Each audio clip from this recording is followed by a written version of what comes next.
Hi, my name is Mary Vargas, and I'm doing a report on Thomas Hopkins Galluadet. He was born December 10th, 1787, went to Yale University when he was 14 years old, graduated 3 years later, went back two more times. The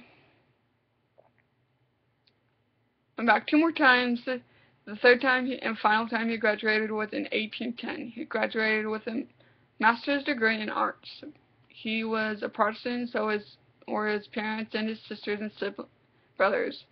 So he felt like he was being called to be a minister.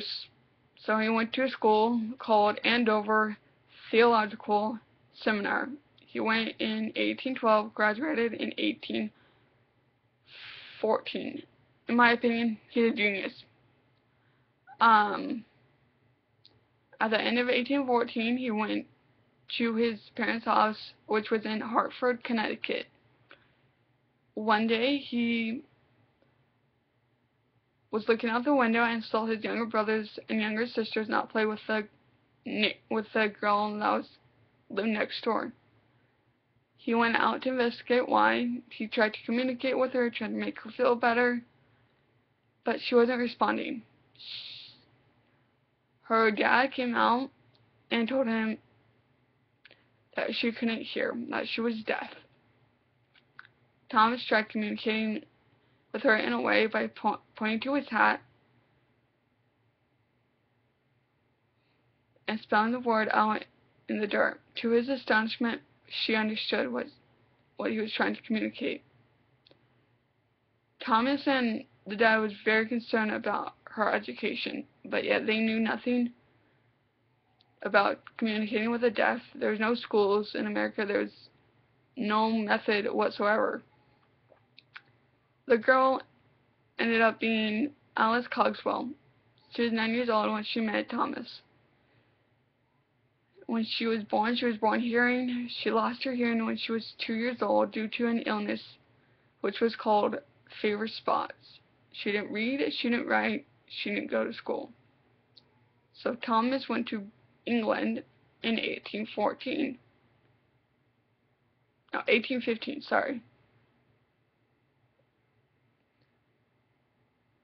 to learn the methods that they were using. He didn't find out much, but what he did find out, he didn't like. They were teaching their deaf kids or students how to read lips and speak. Thomas felt that the results weren't very desirable and very productive. So, not having enough money to ask for the help, he met this man named Ab Sinclair. He was an instructor or a director of a deaf school in Paris. Thomas also met his colleagues, which was Laurent Clark and Sheen. Laurent Clark, Sheen, and Ab invited him back to Paris so that they can teach him sign language. He went. For a time it was fine, but over time he realized he couldn't support himself. And knowing he did not know enough sign language to establish a school for the deaf in America, he invited Laurent Clark to come with him. Laurent Clark was very hesitant about it. In the end, he was convinced to go. On the way back to America, Laurent taught Thomas sign language. Thomas taught Laurent English. Laurent became the first American deaf teacher.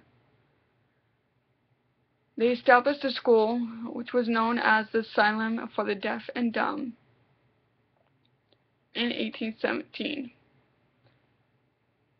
Laurent Clark was born hearing, or so some people believe, but when he was 1 year old, he fell from a high chair into a fireplace. He broke his nose and had a scar on his face. His name sign is when Clark was taught at this school since 1817 until the rest of his life. The school was eventually changed to American School for the Deaf. It opened in 1817 and is still open to this day. The first year it was open, only 7 children were in it, and Alice Cogswell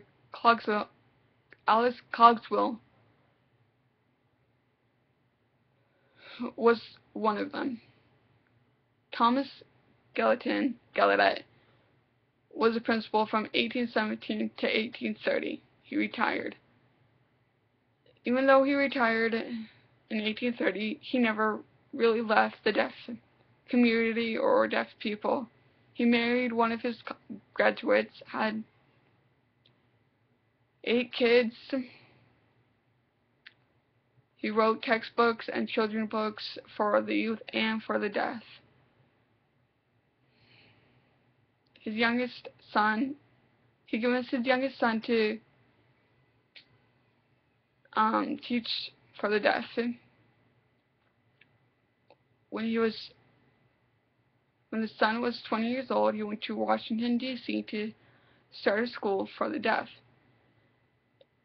It's still the only school without higher education, as in college, for the deaf, specifically for the deaf. It was signed by Abraham Lincoln 70 years after it was opened. The school was eventually named Galluadet after Thomas Galluadet. Thomas Galluadet